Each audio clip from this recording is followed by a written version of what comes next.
Hi, I'm Connor Monty, and this is my attempt at a Draw My Life video. My life started at 8 a.m. December 19th, 1999, in an average hospital in Seattle, Washington. I was born to two strange but loving parents, Mark Monty and Lynn Rogerson, who lived in a nice middle-class house for about 2 years. Then shortly after my brother Ian was born, we moved across the Puget Sound to live in a rural town called Port Hadlock. I lived near the beach in a white house surrounded by giant evergreen trees. I went to a private Catholic school until the second grade. Since my parents had a falling out with their faith, I was transferred to the local public school. My parents were shocked to find out I couldn't read. For all of second grade, my father helped me catch up to my peers. Every night he would force me to read with him. Every night I would make it as difficult as possible. But by third grade, my reading level was actually ahead of my grade. As a reward, my father bought me a Nintendo DS, my first gaming device, and the spark for my love of gaming. Fourth grade, however, I was transferred again. My father found my fourth grade teacher was incompetent, and so transferred me into a special home-based program. For the rest of elementary school through middle school, I remained in this program. Each class we met once a week and gave homework to last a week. Classes were also incredibly small, to the point where I thought of my professors as friends more than teachers. In sixth grade, I made some new friends, TJ and Forrest.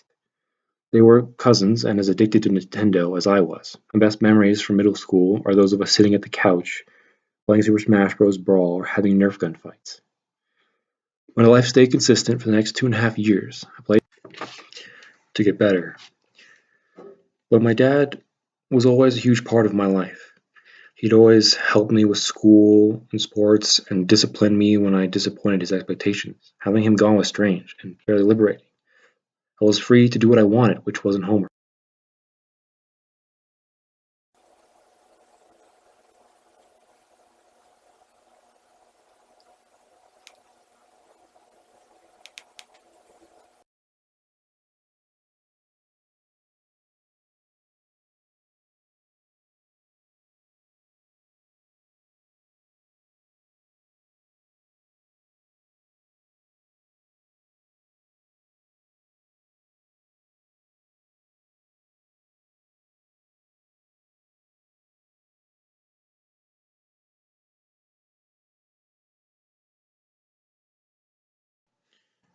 After saying my goodbyes, I left for Albuquerque, New Mexico after the last day of school.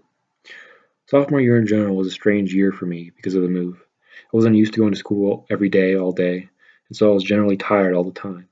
But slowly adjusted, made new friends, learned to drive, even got my first girlfriend, Valeria. But the relationship didn't last as we broke up after 2 months.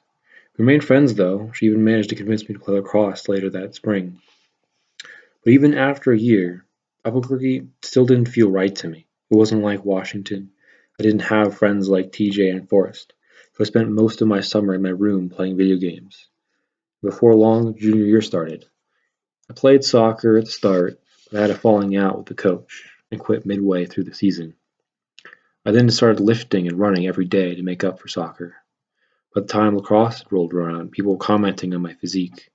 Not because I was super buff, but because I was no longer the skinny, goofy boy I had been. The lacrosse coach even took a liking to my effort, and I became one of his favorites, a role model to the newer players and a reliable member of the team. Then summer came around, and I again retreated to my room to play video games like the previous years. Before long, my senior year started, and with it the start of my college application process. I was completely lost. I had no idea what I wanted to do with my life. I had always been decent at everything, and nothing academically stood out to me. Regardless, I picked out a handful of small liberal arts colleges and applied, fearing that I could always transfer. The rest of my senior year seemed to fly by. Before I knew it, it was spring, and lacrosse was starting again. But I wasn't happy with it. Every day I hated going to practice. I felt I was wasting my time. My teammates even begged me not to quit, saying that practice would get better. But I was tired of waiting, of going with the flow, so I quit. Secluded myself even more from my friends and people in general. Then summer came around and I went to a seemingly endless number of graduation parties. Then for the first time since I moved to Albuquerque, New Mexico, I decided to have friends over. I started hosting pool parties and slowly grew closer to people. But then everyone started leaving for college. I'd gotten accepted into a small liberal arts college in Portland, Oregon, decided to go. I wasn't excited. I didn't really want to be there, didn't want to socialize. but reluctantly I forced myself to hang out with my neighbors the second week of class. They were having a party, so I joined. Slowly, I established myself with the group. For fall break, I even went to Seattle and stayed in an Airbnb with 12 people. We toured Seattle during the day and drank at night. Had a lot of fun, but something wasn't right. I didn't fit in with these people. I was trying my hardest to fit in, but I didn't really like any of them. Didn't it was I wasn't it wasn't me. The group didn't fit who I was. So I grew distant, became more irritable, and found myself alone most of the day. Finally, winter break came around, and I went home. I was unbelievably happy to escape the constant stench of weed and emotional baggage from angsty and horny teenagers.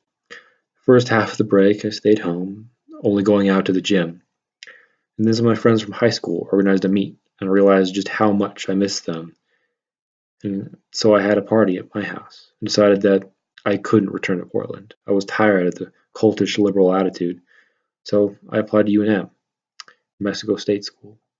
I didn't think I'd get accepted in time, but 5 days later I was notified that I'd been accepted.